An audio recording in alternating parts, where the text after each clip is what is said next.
morning. We've got representatives here from Scribblestache Studios, Yellow Mouse Studios and Bitpod, who are going to kind of go through some of their sort of show reels of work first of all, I would assume, and then maybe we can kind of start, I'll sort of lead the discussion regarding different ideas and thoughts with the companies and so on, so that we can maybe get some feedback. And do kind of jump in if you've got questions and stuff, so we can kind of make this a nice informal piece of work. So just try and make sure this comes up. As quick time goes.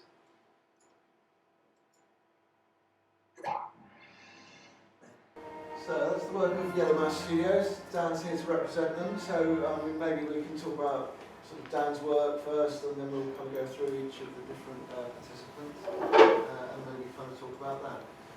Tell us a little bit about what you do, who you are, where you're from, all that kind of thing, so that we get an idea of your background and your experience and your company. Okay, cool.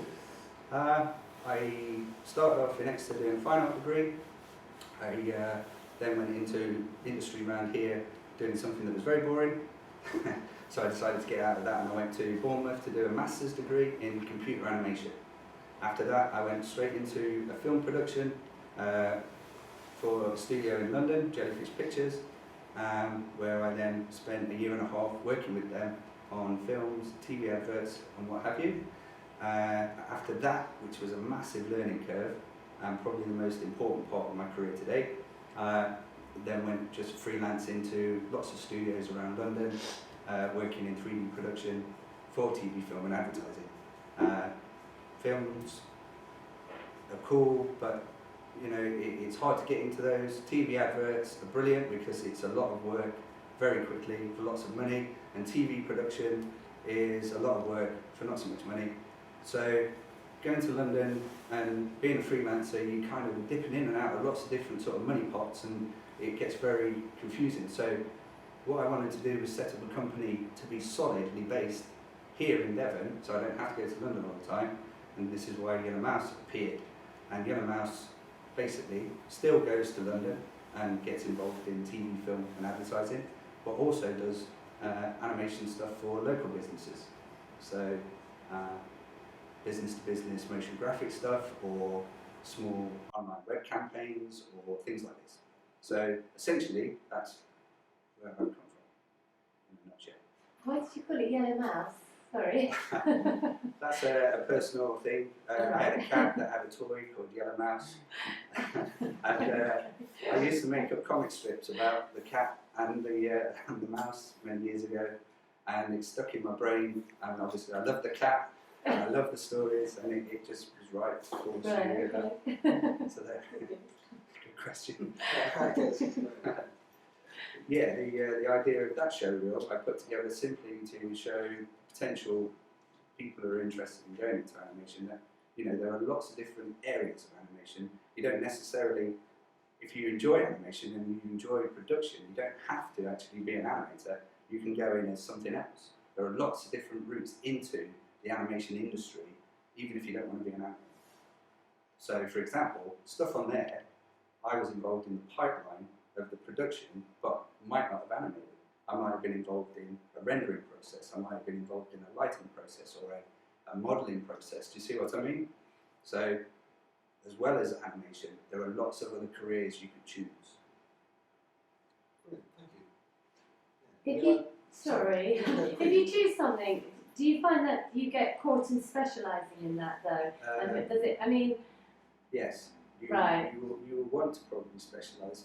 I work as a 3D generalist, which means that I will slip into the pipeline in a number of different roles that I'm happy and comfortable in doing, but also the studios know that I can drop into that quite quickly. So when I put my personal show reels out for film, TV and advertising production, I will focus on those specific skills, so the studios pick me up for those specific jobs, and that way I know that I will be confident enough just to walk in, get on the job, get my money and get out. Right, okay. So if you think you're going to be a modeller, for example, then become a very good modeller, because there are millions of really good modelers in the UK and they're awesome. So if you want to be a modeller, you better be awesome. Right. Or you become 3D generalist, where you can do modelling, but you can also be awesome at other stuff at the same time. So there's something there to think about. If you think, oh, I'm going to be a modeller, or I'm going to be a texture artist, or I'm going to be a compositor, you know, if you're going to be specific, then you better be brilliant at that specific thing. If you want to get a lot of work quickly and get a lot of experience, then get good at lots of different skills. And give you the nutshell straight away. Right. You said you did fine art to start with, Yeah. did you? Did you find that helpful at all? Yes, because Right. visual, Yeah. everything is beauty. Yeah. You know, you look for the beauty, and that's what animation, these guys will tell you. Animation is about creating life, creating beautiful things to look at on the screen.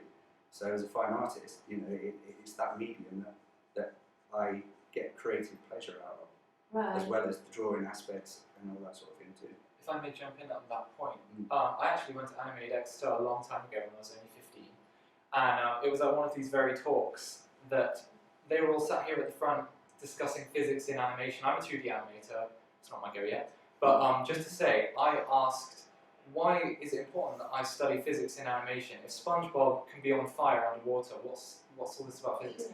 I think that it's important to learn about all these different principles in animation and things like fine art as well, of course, because whereas it may not seem directly related, knowing basically from the basics to the very advanced things, it just helps. I lost my train of thought there, but I think you know what I'm trying to say. Yeah. They gave me a very good point. Physics is very important. You study physics? You say? No. Physics in animation, the principles of animation, when a character jumps, stuff like that. It's very important to know about stretch and squash and all the things they'll teach you at university about the way an animated character should move. It's that unique spin on things. If you know about all these principles in animation, then you can then apply your own twist to these principles, and that's what makes you a unique animator. Kind of went off on a tangent there. Not directly related, as I was trying to make it, but yeah.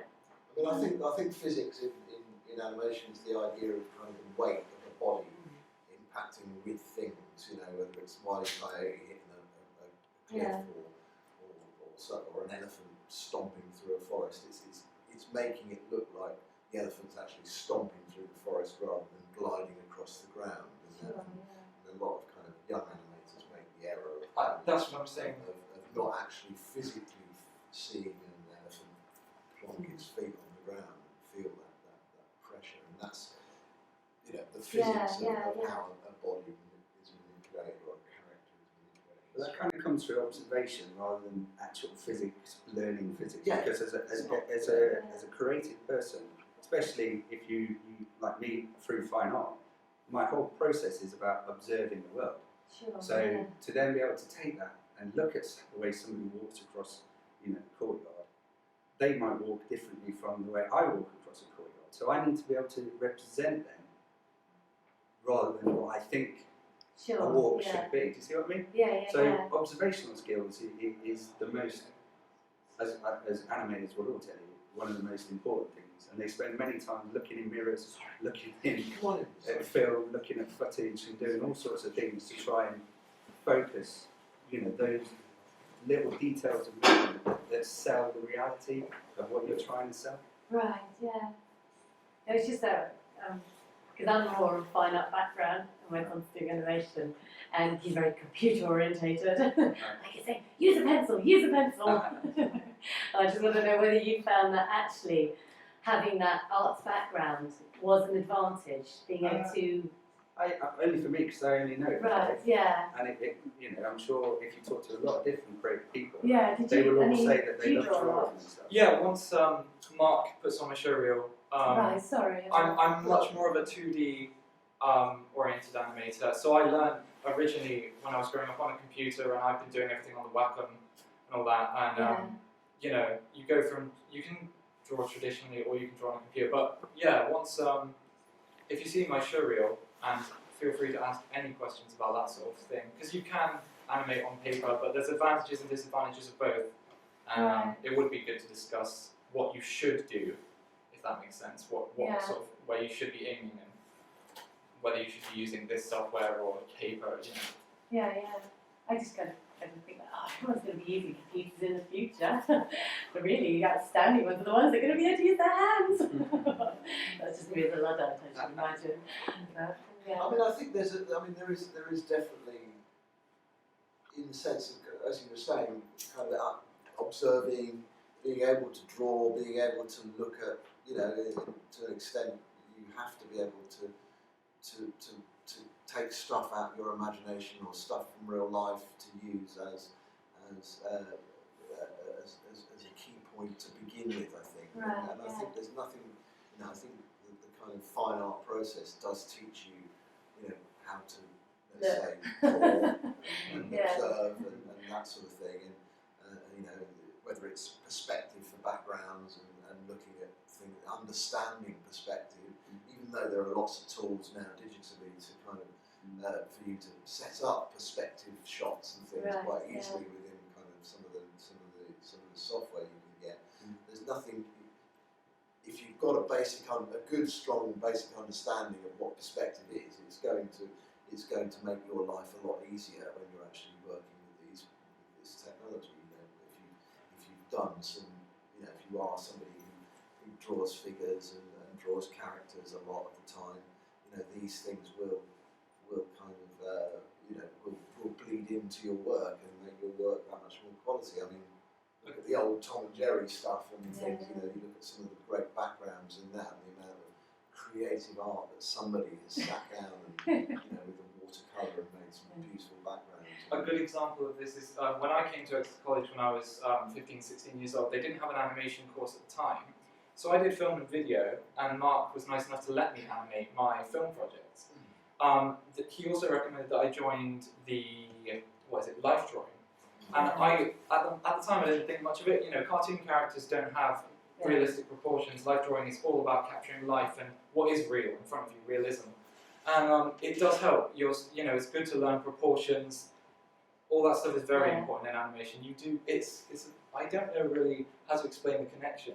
Well, life drawing will teach you to observe life. So if the model is sitting there leaning against a chair, as an animator, it's very important to see how that actually, the weight of me sitting on this chair is translated in a 2D form. Mm-hmm. So life drawing is, I would say, and I mean this is from my point of view, one of the most important skills of an animator.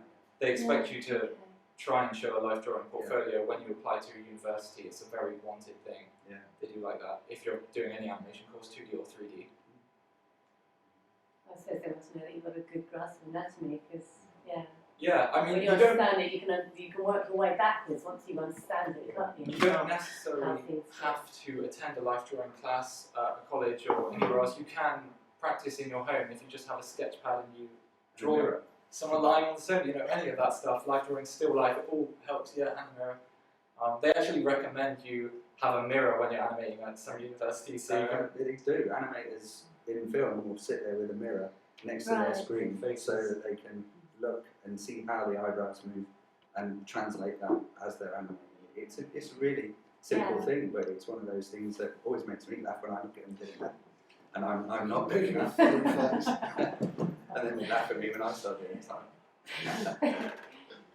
Cool. Shall we move on to Scribblestache? Let's have a little look at. Take a while to load, probably.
any questions? So that's all 2D, that's all drawn. Was that all Flash? Yeah, I've been using Adobe Flash for years to do animation. So how do you? I mean, you'll get quite a lot of work now. Yeah. What did that transition from Well, university to work? How did that come about? Really, maybe you could explain. in my final year of animation and visual effects at university. Oh, sorry, did you have a question? So yeah, where did you go? Oh, I went to Falmouth University. Right. That was Mark's recommendation at the time.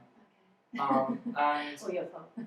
yeah, and it was a fantastic place. I had a great time there. In my third year, a man called Blake came in, and he was a local freelancer in the Cornish area, and he told me about how he basically worked from home doing animation. It sounded like my dream job, something I'd be interested in. He specialised in 2D and Flash animation itself. He did stuff for television, web adverts, all sorts really. And he took me back to his place to show me what it was like working from home, and I loved it, of course. It's, like I said, what I wanted to do. And from there, I decided that after I left university, I would set up my own studio.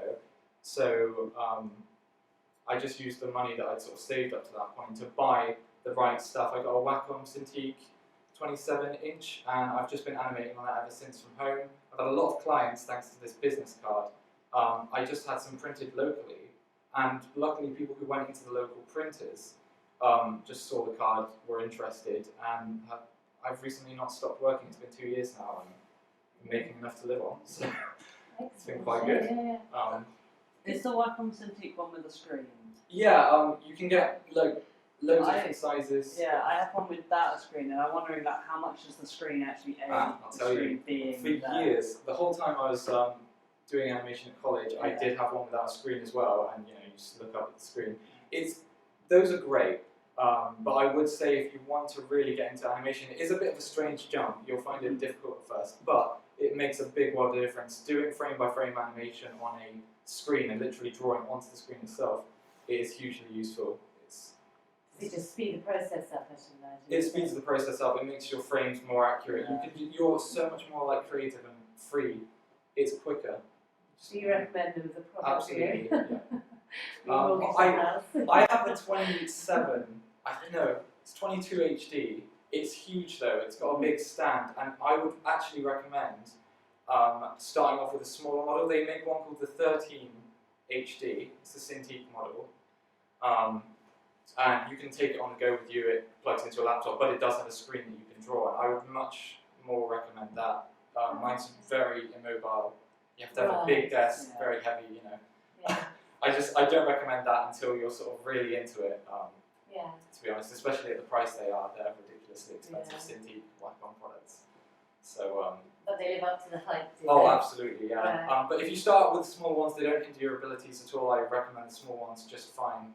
Even the ones without a screen are fantastic, as I'm sure you know. Is there my son animates and just constantly does it. He's age 13, 14. So is the thing to do from here on in just to accumulate a sort of, as it were, heading towards a showreel type thing? Just keep making stuff. What can he be doing at this age? Also, it's home educated, so he basically does animation all the time. All his learning is through the animation. So we're at the position: does he need to go? Does he need to do GCSEs? Does he need to go to college? Can he work towards setting up his own business or working for somebody without doing that? Now, education in animation, I would say it was a tough choice deciding whether to go to university myself. I thought to myself, if I stay at home and just keep animating like you there, will I, you can build up a huge portfolio for yourself not going to university because you can spend all your time animating the things that you want to do. The advantage of going to university was, as we spoke about, learning the fine arts, learning the basics, the physics in animation. It's all really important, and I would say university taught me a lot about the technical side of animation. Just those are the key things, really. You can't pick up on that, I would say, from watching stuff on YouTube, and it is really. There's something else about going into a course as well, is that you will learn to collaborate, and as an animator you have to be able to work in a team, and if you don't and you isolate yourself, it's very difficult. because in big productions, you could have a team of 200 animators, and they have to work together because sometimes they'll be animating the same characters. So you need to be able to slot into a team very quickly and get on. And all the animators and everybody I've met in the industry are all super friendly, and a lot of them, I mean, I went to Bournemouth University, and the people I did my MA with are the guys I'm working with when I go into the team productions, and that's awesome because you're working with your friends.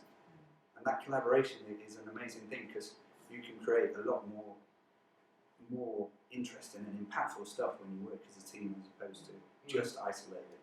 When you're on your own, you have to be the background designer and so many other jobs. Takes up so much time. Yeah, and that's another thing, time management. You really learn time management at university because they give you, they start you off with the slower briefs and then time does get tighter, especially in the third year. It's important to, university's not for everybody. I know a ton of animators who haven't been to university and they've done great for themselves. They've started web series on the internet. But I just think, it is really up to you to sort of make that decision. No one can tell you one's better than the other. But it's all about what you want. What do you, if you don't mind me asking, what do you want out of animation? What do you want? What do I want to work in? Yeah, are you hoping to start a web series, a TV series? I suppose ideally I'd work in film, but as you were saying, it's sort of takes a lot of time and things. So I'd probably start, ideally sort of 3D stuff. Oh yeah. Yeah, probably doing the actual animation itself. But I'm sort of learning everything really at the moment. Yeah, I understand. I do think it would be beneficial to go to university because 3D animation is so big these days that it requires teams. I know it's nice to be a lone wolf and create your own 3D animations, of course, but the film industry especially, they'll want you to have worked with people, and it takes dozens of animators. You see the credits for any 3D animation. I definitely recommend. I think our feeling is just that being in the world of home ed, we see people do all sorts of things where they find a more direct route into jobs, which, having gone through education myself, you sort of can't imagine when you're in there, but people tend to start working a lot earlier, actually paid work, so there are other ways in, and if you can avoid taking on direct debt, it would be great, but obviously if he can benefit, so, there's things he can't do without going to university, then obviously that's what he will do, but, it would be nice not to have to, get into a lot of debt in order to do something that perhaps he could do, in a different route. A lot of theory you could learn at home, a lot of, the stuff, techniques you could probably learn at home. There are courses you can do online, like Animation Mentor, which is something that's still pricey, but they do an online course for people, and you're working directly with people who worked at Pixar and Disney and all this sort of stuff. It's going to cost, I think it's about £10,000, but you get one-to-one mentoring with these animators, and you could sit at home doing that and then become a trained animator and work in the industry. But you're not going to get that connection and sharing, and you're going to learn so much more off your fellow students, and you're going to. I learned so much when I went into my MA. The guys that I met have become lifelong friends, and we shared so much, not just in technical knowledge, but in love for animation, for film. We would sit and we would, just have that whole shared experience of enjoying what's on the screen and then talking about it. And, that's what you miss out on if you don't get into university. That's what I would say. I felt like I was a bit of a big fish in a small pond at first. Before I went to university, I was always topping animation out of anyone I knew, and I was just like ahead, really, to say the least. And then when I went to university, it gave me a good eye for things because there were people miles better at animation than I was, and I thought, oh gosh, I've got to catch up. It gives you something to compete for. It also gives you can learn from those people. You don't have to rival them. You can sit down with them in their own home, and you can talk to them and ask them how they do what they do. You learn software.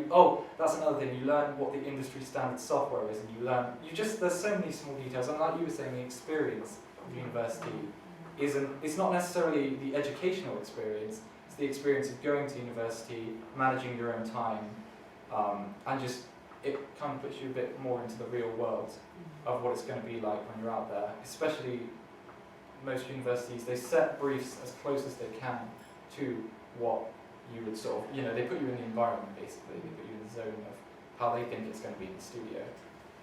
I mean, I think it's about collaboration. I mean, as well, it's about that kind of idea. I know fans and Bournemouth and civilians kind of run almost like projects where, say, the second years might be working for an animator who's originated an idea in their third year, and they're actually the jobbing animators for them. So, you know, there's a great deal of compromise you have to do with that, in the sense that somebody's given you, you know, a series of characters and backgrounds, and you've got to make them come to life, but it's got to look like their style. You know, you have to adapt their style. And in a bigger studio perhaps than these chaps have run, but you know, you'd be involved in that. I think there's a great deal of peer learning at uni, and I think also you've got technology, as Al mentioned. You know, there's technology available there. You know, that places like got the budget to be able to deal with, and so they will have. Definitely under the budget You know, at home. and so, you know, and as well you've got great tutors that have, you know, a wealth of knowledge and contacts within the industry. You know, people might see your work, or you might have visiting lecturers come in and things like that. So you may find that, you know, you may get headhunted, or you might find that people sort of notice your skills, you know, prior to leaving university, before going out into the wide world. And I think that's the springboard that university can give you. I mean, obviously, yes, it costs, and it can be a tough decision to make to go to university. But I would say that for me, it would always come down to that I'm an educator, so I'm not going to. Which universities then would you recommend? Sorry? Which universities and animation university courses would you recommend? Well, I mean, almost every university in this country now does some kind of animation. Wow. You know, I mean, you'll find, if you look, almost every, I'm with a few exceptions, but there's an awful lot of animation courses. I mean, there are some good ones and there are some bad ones. Yeah. I mean, as far as down here, Falmouth and Bournemouth are excellent, I think. Right. You know, both of those, UWE runs a really great one, Cardiff got one. You know, most of the kind of local area have got some really good. I mean, I would say Bournemouth and Falmouth are probably seen as some of the best animation universities. How in this willing country are at the moment. universities to accept on portfolio rather than sheer numbers, grade, outcome? I always think it's a mixture of the two, really. You know, if you've got a really impressive portfolio, they're definitely likely to take you, but they're going to want you to make sure you've been, you know, you seem focused, and it's also about your personality. I think a lot of the time in the interview they like to try and make sure you care, you're passionate. Though, don't you? You need to prove you've got academic qualities to learn, because that is essentially what you're going on to. So you might be, I'm not the best at maths and science, but I am brilliant at drawing. But I had to prove that I could write and I could do maths to go through my education. Do you see what I mean? It's important. If you're a brilliant drawer, brilliant. But academically, to get on through a college educational system, you need to prove that you're academically clever enough. And that's where maths, English, science and all the other things come into it. So don't think, you know, oh, I'm just going to draw, which might work, but I doubt it. They usually list what grades they expect you to have at the, you know, I think when you apply for the university, it asks you to have a set thing. But I mean, if you're one grade lower in one subject, they might overlook it if you're an excellent student. You know, they'll look at your portfolio. UCAS important points. How UCAS points.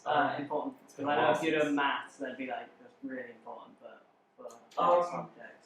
Like I say, I don't think they always rely on just UCAS points around. As long as you've got the C's in science, English, and maths, I think you're pretty good to go. I mean, don't take my word for it. It's been years now, and the system does change a lot. You know what UCAS are like, government stuff, but yeah, the education system's changed a lot. Just while we're on the subject of universities, I'd like to mention that I've been told for years it's not just about what you know, it's about who you know. And I think that at university I met a lot of good contacts. Like I say about Blake in the final year of university, if I hadn't met him, I probably wouldn't be working from home. I went to university with the mindset that at the time, YouTube animators were really big, and they would make a lot of money just making short animations on YouTube, weekly, monthly. Now it's very much changed. You don't get paid on a views basis. Animations used to cash in a lot of views, therefore you get a lot of cash. They no longer have that algorithm in place. It's about how many minutes of the video has been watched. Now, that only really incorporates gamers, because gamers can upload 30 minutes of them playing a game and they'll get lots of money. Animation, as you might know, as young animators, it takes a long time. So you can't just pump out animations every week, and therefore you can't get paid for your minutes watched, because the likelihood is you won't be producing minutes of animation in a week. You'll be producing a couple of seconds. That's just how hard animation is. So obviously my dreams kind of shattered there. But in my third year, Blake came along and said, oh, you can still do that, just not online. You can just do it for clients and do with one animation. So ta-da, it is about who you know. And also, one of the who I know at university, they introduced me to Jenny Agutter. Some of you older people might know who she is. Maybe not the young ones. But she's an actress. She was actually in the Avengers as well for the young people. She's one of the old ladies on the TV in the background. But no, she was wonderful, and she did some voice acting for a piece of animation that I did for charity down in Cornwall. And you know, that was a great plug for me. Of course, it's got me more work. And Falmouth University are always trying to bring in people like Stephen Fry, and they've got Dawn French as their counsellor now, so she's happy to do voiceovers for animation and stuff. But you know, they can help you. They can bring contacts in, things that you might not have thought possible. You know, it's a great world. But you know, I think who you know and university link in well, and yeah, that's enough. Right, we'll have a look at. Which one shall I show first, Alan? Well, I think the insight might be interesting. Can I do a little intro into it, because it might make a bit of sense? Yeah, okay, yeah. Well, I'll pause Right, it. yeah.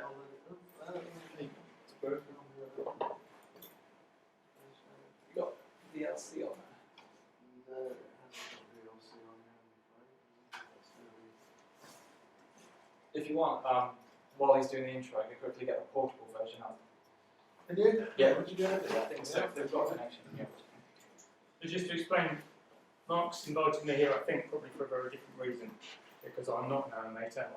I can find my way around After Effects, and I've produced some barely passable animation stuff. These guys would laugh at, of course. But the reason I think Mark's invited me, please correct me if I'm wrong, is that I run a small business in Exeter called Bitpod, and there's 6 of us.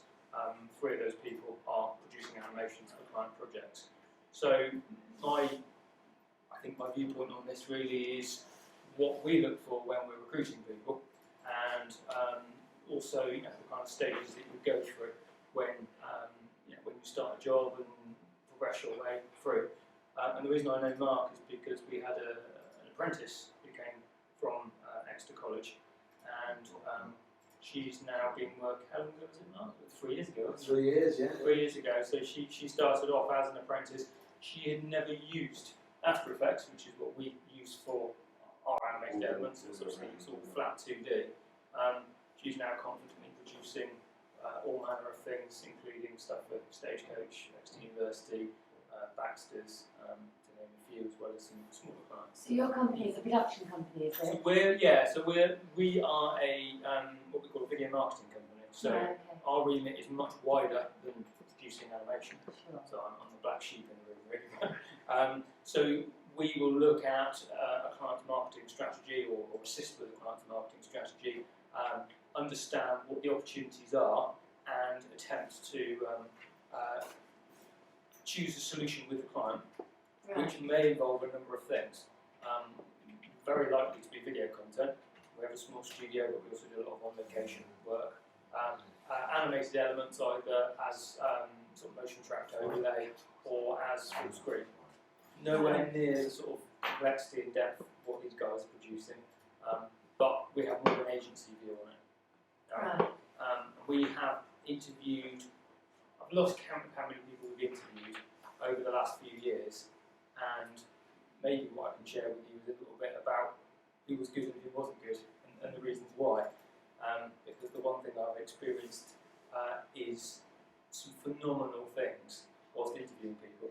And I can give you some examples before we've even got to that stage. Yeah. So when you are, looking for a job, whether it's as a work experience or whether it's as your first steps in employment or later, you can guarantee you will be Googled, you will be stalked via social media, in a nice way, of course. But people will want to know who you are and what you're like. And I think probably the two examples that stand out to me, one of them, actually, this guy was pretty clean as far as his own social media activity, but we noticed his friend had videoed him vandalising a bus shelter. Whilst rapping about how bad he was, which I think is quite an interesting scenario. Another guy, and I'm making some guesses here, but I think he was sitting on the toilet and he took a photograph of his trousers around his ankles and he put it on Twitter. Right. And this guy apparently wanted to be a journalist, was one of his things. So I didn't think he thought that one through very well in the public space.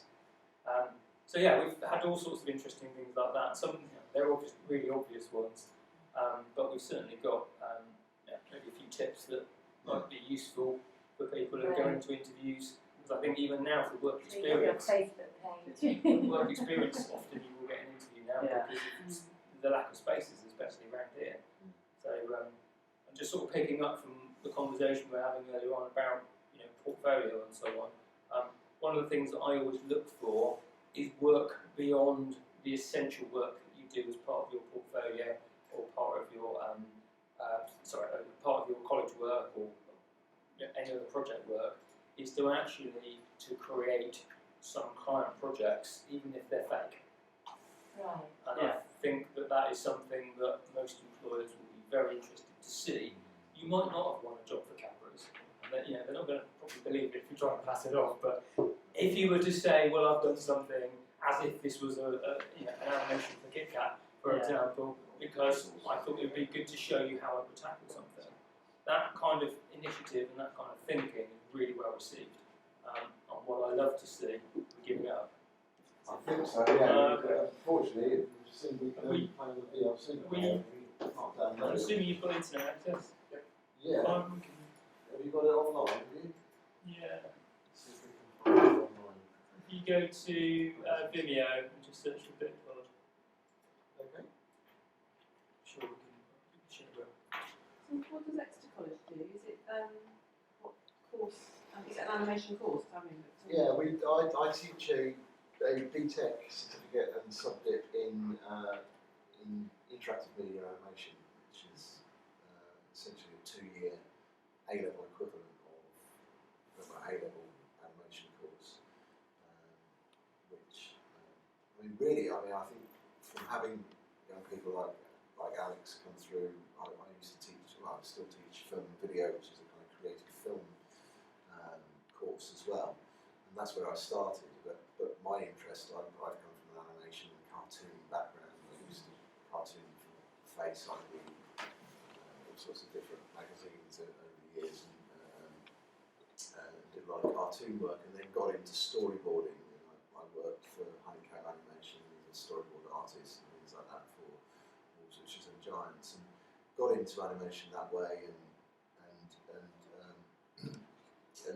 decided that I wanted to start an animation course, and managed to find this course, put it together, and we teach the principles really, simple stuff from flash animation to a bit of claymation, and then touching on Blender and a few other kind of more 3D stuff. We don't have great resources, but we have enough to be able to kind of do the simple stuff, and there's life drawing included in it. Stuff like Is it a good lead into the university? Yes, I mean, I say every single student now, I've been running it for 5 years, every single student that's applied for animation university places off of the animation course has got in. So, that's good in the sense that the quality of the work that they're generating under my tutelage is hopefully pushing them on into the industry. I mean, where they go beyond that is obviously their own. What do you require? What's the requirements to get into the course? Well, it's just the normal A-level levels, C's in English and Maths, and 5 GCSEs. Would you consider anybody who hasn't done that who's got? Yes, there would be. Yeah, homeschooled. It may be. You know, we can definitely talk that through if you want to do something like that. But yeah, you know, it's really kind of if you've got the bug, and that's pretty obvious to see when you talk to young people whether they've got the bug or not, and I think and you know and some skills really, and if you've got those, you're halfway there. I think. You know, as a teacher, I've found it the most rewarding and interesting course I've taught. I find that when my students come in, they get on, they do the work, and they're focused. And you know, all the other classes that I teach and some of my colleagues teach, you know, trying to keep them focused is a problem. But my guys, I've got them coming in, you know, in the wrong lessons sometimes just to get a bit of extra time, or kind of can't borrow a computer today, got a spare one, and things like this. So there's that kind of feeling where you know they're keen to learn rather than just being something that's forced upon them. It does seem like animators, it's definitely you get, like say, you've got the bug and they're really, that's all they do all the time. So that's a big part. We just need somebody that it can talk to. We That's it, it's so beyond what we can understand. My case wasn't exactly normal. When I came here, and I say Mark was teaching film and video at the time, the animation course wasn't around. I came in on my open day with I made a little show reel at the time for my garbage animations at the time, being a 15-year-old. And I showed them to Mark. It was a music video of Canadian Idiot by Weird Al, a parody of American Idiot. He watches it and then he says, so you want to join the film course? And I said, yeah. And he says, well, I'll let you animate on the film course. Our first big project is make a music video. And he was like, so you can animate one. You know, it's thanks to Mark for letting me, you know, he's not exactly like a normal teacher. He'll let you bend the rules a little bit. I did a film course, but I did animation. And without him, you know, I think not many places would let you have that opportunity, but Exeter College gave me that chance to be an animator on a film course. I mean, shouldn't that be what's happening in college? Because it's like all these resources and you should be able to go into different departments and do, you know, Just picking up on a point that you said about not being able to talk about it. Young Mouse Studios is going to be, in the future, offering mentoring and in-house training. I've already started mentoring people. There's a couple of people in Devon now. I'm helping them. They're 15, they're doing their GCSEs and they're interested. So I'm already set up conversations with these people, talking to them about different aspects of what they might be interested in, as far as, you know, it's their questions. You know, I'm not leading anything, I'm literally just there and putting it out there so that people can ask questions. Because what I found is that, especially locally, i.e. Devon, it's so difficult, you know, to get exposed to the creative sort of media industry if you're looking at TV production and what have you. So to have an in is brilliant, and the ethos behind the studio is to give that in to local kids and people, not necessarily in the sense of, well, we'll definitely be able to give you work, because work is as and when, if you see what I mean. I might be in London or whatever, but I'm always there for questions and that kind of thing straight away.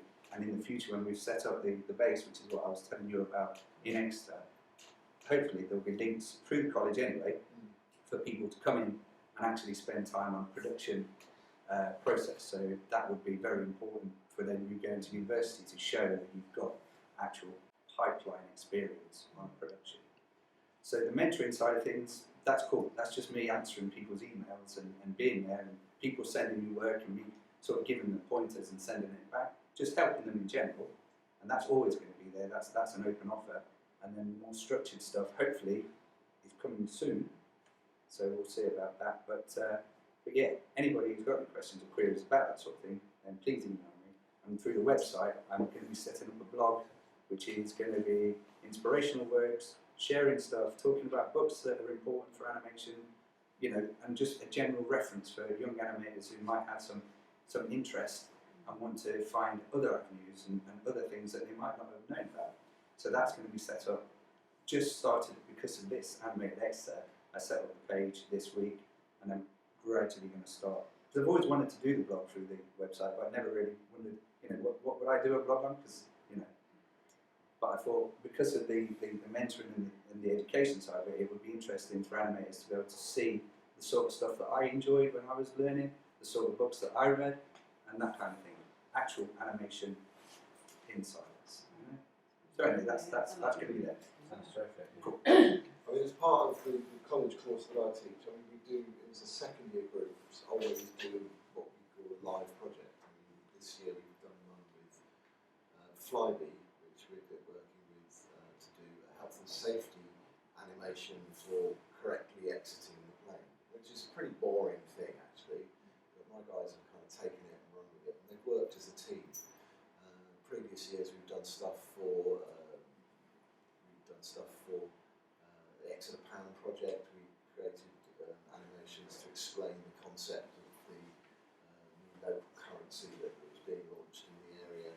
So the students put together their own kind of video, the animation take on it, and that was kind of used on YouTube to promote that particular thing. We've had the year before that kind of light stream, which was to do with Animated Exeter, where we were projecting animations all on 4th Street and stuff like that.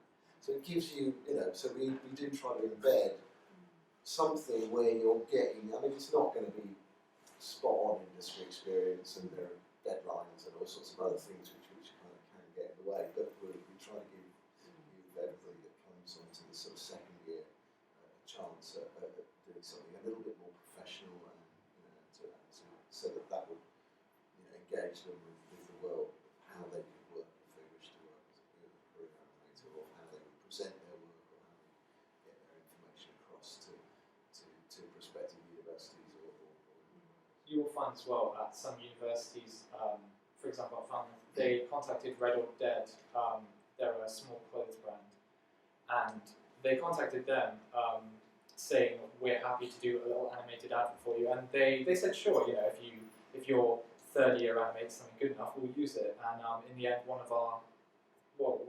my colleagues did a really great animation. They sort of taught us to do teamwork with an industry brief, and we had a set time scale to do it, and they tried to sort of make it as a real sort of simulation, if you will. And in the end, yeah, they really loved one of the 3D animated pieces, and I think they've used it on television to advertise their product before. So and that just came out from the university. So I think they do try and get these sort of, like you were saying with Flybe here, just a little, push you into it the is something that we commercially put out in the public domain, but for the training stewards and so on, it's a funny way of kind of sticking information in their heads. Anyway, we're going to look at Bitpod's showreel now. Not quite showreel, actually. Well, it's not showreel. Sorry, I'll let Alex explain what this is. We do have a showreel, but actually what we're finding is when we start to work with people, and that can be both clients, but also when we're working with suppliers, or when we're potentially bringing in new employees, they kind of want to know what it's like to work with us. And we touched on earlier on about soft skills, the people skills, the communication skills, the stuff that's really important to be able to collaborate and communicate correctly. And one of the problems with the nature of our work is we spend a lot of time staring at the screen, sometimes hours on end, and sometimes in the dark.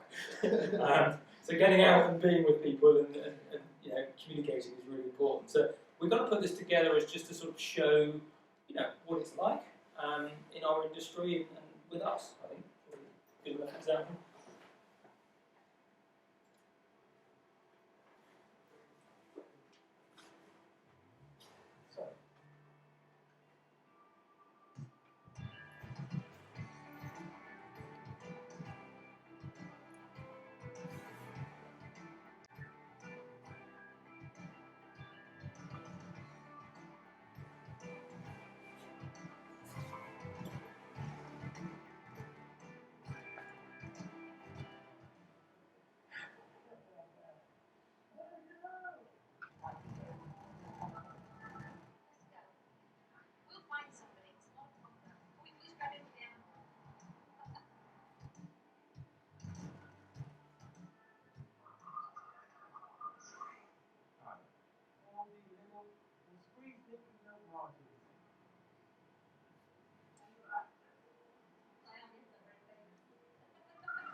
in.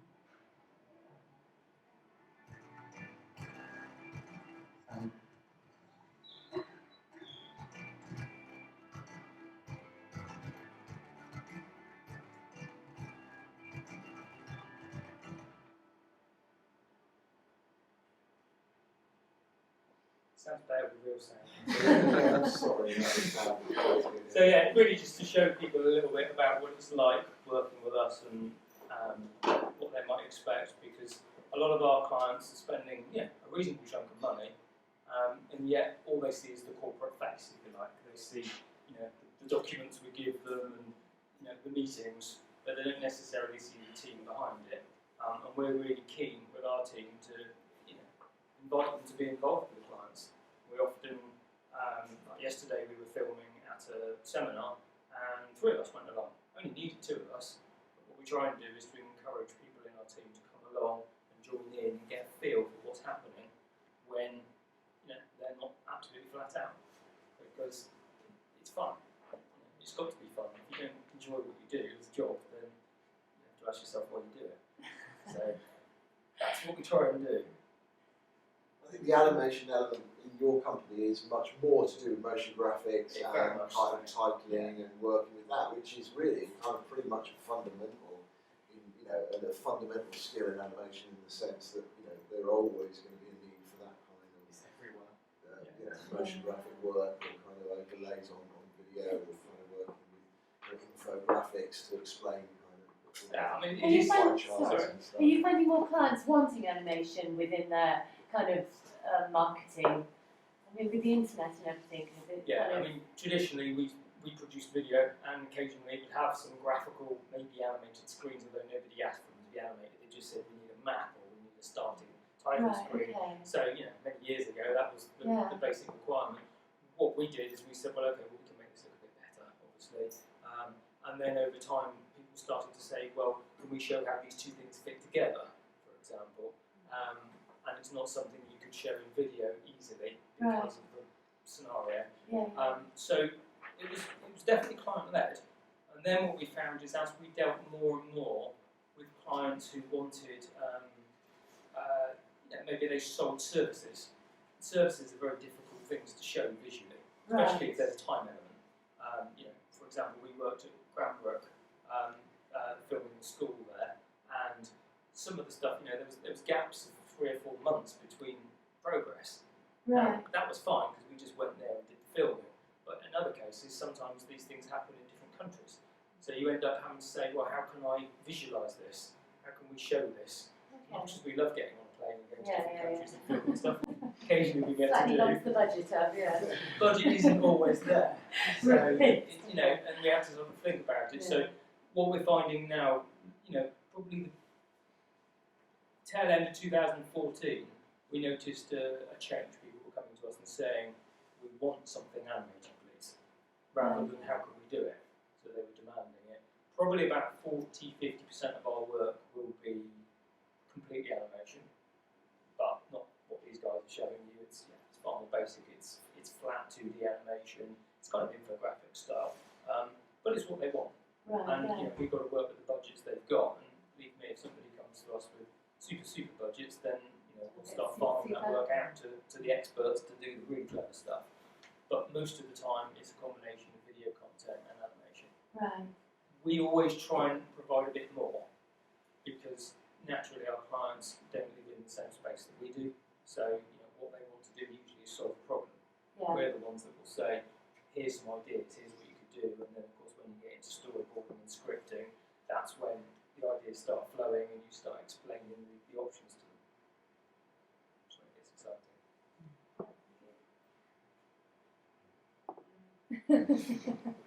It's a great Slowly being a big movie. I mean, I think that's important in the sense that, for any jobbing animator, you've got to be able to master things like After Effects, or some of the sort of more, infographics. Understand the principles, really. I mean, they fit in with it all. And our business is built. We have a marketing person, we have 2 graphic designers, animators, and editors, and they've all got to work together. And the point being, I do most of the camera work at the moment because that's the one thing I won't let much, but working together and coming up with a concept cannot be an insular thing. You can't just sit down and say, right, I'm going to choose what I want to do and I'm going to do it. You've got the client on one side, you've got everybody else on the team with their ideas, and then you've got reality as well. Because often the ideas and things you want to do don't necessarily fit the budget, the time scale, the logistics, the people involved, or what the client wants. Right. So, there's a certain amount, I don't like to use the word. I think sorry to interrupt, Yeah, the collaboration thing is vital, but it's actually really quite hard when you're a standing start. And actually, as a young kid, you grow up and you're fascinated by the animation films. You think, I'll have a bit of that. Yeah. But actually, the other collaboration ideas don't present themselves. You've got to kind of go out looking for them. You've got to look to plug yourself into how it works. I think trying to do things that are outside of your, shall I say, your hobby space is really important, because it's very apparent when people come to us and they've got a real passion for something, a niche, because everybody finds their special thing when they do it, and they show it to you, and it's phenomenal. Of course it's phenomenal, it's because it's their passion.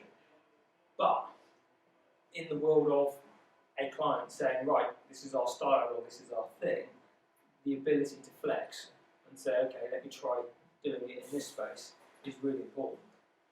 And although everybody has their style, and I suppose we have a house style as an organisation, and the individuals within it have their sort of favourite things, we're constantly challenging them to change, to flex, to try something else, because otherwise you end up doing the same thing all the time. Sure, yeah. And it's something we've suffered from recently, and 2016 we had ourselves up the bum and say, right, start doing things differently. So we've got to go, unfortunately, but it's been really fantastic. Is there any these offers of email things? Is there any sort of contact details we could take I away was with going this? to give you a business card. Right. And in terms of the course, because I'd like to chat about what, because we were in a position of does Elliot need to do with GCSEs, which ones, so I'd like to know, because we're interested in your course, how to go about that.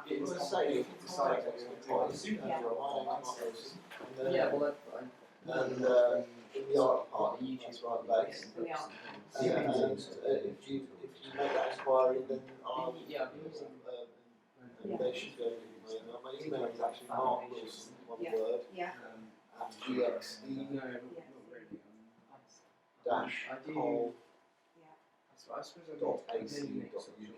If you want to email me privately about that, then I'll get back to you and then That'd be great. just we'll check Yeah, like I say, what you want to do next and stuff. I'll try. You'll do, just know what you need to do. What you need to do, otherwise there's no point. Because when you're at school, you have to do this many GCSEs. It doesn't have to do this many. You can focus on certain things.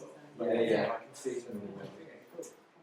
All right, thanks a lot. Sorry, That's good, good, guys. Thank you very much. That's great. So let's read these. Cool.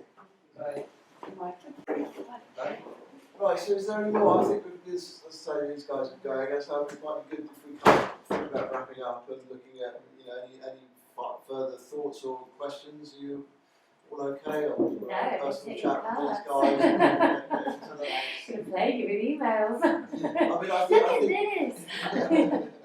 We're firing, you're going to get so much stuff. Everyone's going to do that. I'll tell my students they'll all send you emails. Have you seen this? Dan? I thank you for coming out of your way, all three of you, from your time. I know it wasn't brilliantly attended, but I do, I do think you should have done it in term time. I know, and then with we the should students have done, around. we probably will do that next time, but it was trying to get some of the half-term students to come in. I think it's really good for, people like my son, to Yeah. actually see people in the industry making a living at it, because the arts is so kind of, does anyone ever eat kind of thing, you know what I mean? Some of us do, definitely. I think you do, I think, there are lots of options out there. It's a tough world, like everything, but if you've got any skill it's and nice ambition, to know that things are being based in the West Country as well, as opposed to always being sucked into London all the time. I think there are lots more. As all those Russian there's a lot more kind of billionaires people moving out of London now, kind of setting are Yeah, it's a in myth the these provinces days that you have to you know, go to London Yeah. to do this, because it's definitely not all about London. I mean, Yeah, there's yeah. advantages and disadvantages. To be honest, Sure. it's kind of interesting working for local businesses and building up their profiles as well as, you know, it's kind of, that's quite We interesting. end up with quite a few clients from London who don't want to pay the London overheads. Right, So, yeah. you know, I'm sure you guys see the same Yeah. thing really. And we've got low overheads living down here and more trees, so Yeah, it's a yeah, good yeah. thing. And so, you know, you do get those inquiries and Yeah. it's always nice. Yeah, yeah, yeah. I mean, you know, there are lots of, you know, little companies similar to these guys, you know, setting up around the area and you know, and we're trying to build that little network. So I mean, is it getting quite fractionated, the animation? I always imagine that it's gone from like a studio, you know, from, you know, way back 1950s studio kind of, and it's getting more and more fractionated. Is that what's It depends on happening? productions and what's going on Right, because okay. you know individually we can produce stuff for certain clients, but when it comes to like a TV advert, for example. Yeah, like your hopes. Did you see Yeah. the Horlicks one on the Horlicks, show? is it? Yeah.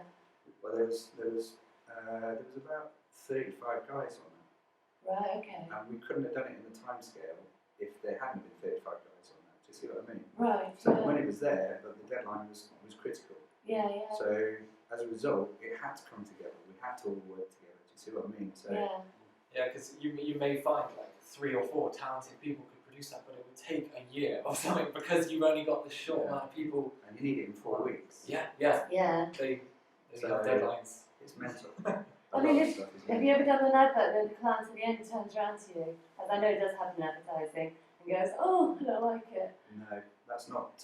By the time it gets to this stage, They've been we've gone shown through it. so many checklists, Right, character development, sign-offs for storyboards, sign-offs for concepts, all sorts of sign-offs. That's Right, the key okay. word there.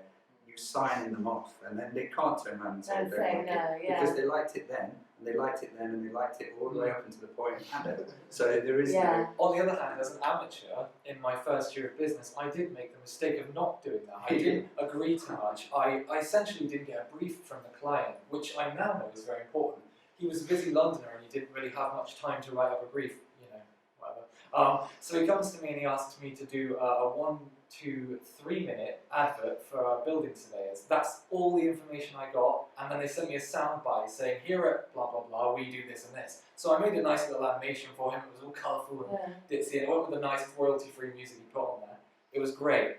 But on the other hand, when it came down to handing it over to him, what was an industry standard and good piece of work he didn't like. He said, "Remove all the colour from it. I didn't ask you for colour." And I was thinking, "But you did not ask me for colour." So from that point onwards, I never, ever, ever did another job without asking for a full brief first. It's important that you know exactly what you've got to do. Sure. But again, So yeah. it's this communication thing again, isn't there? Being able to sit down and talk to your client and say, If I had known Blake just a bit sooner, he would have told me that. He's sort of been a good mentor to me as a freelancer who's been through all this. There's a website called, I think it's called Client Hell. It tells you all about these kind of stories. But, right. it's good to learn about what you were talking about, really. It's just good to look into it. Yeah. Different experiences that freelancers have had. brilliant. Brilliant. Thank you. Thank you so much.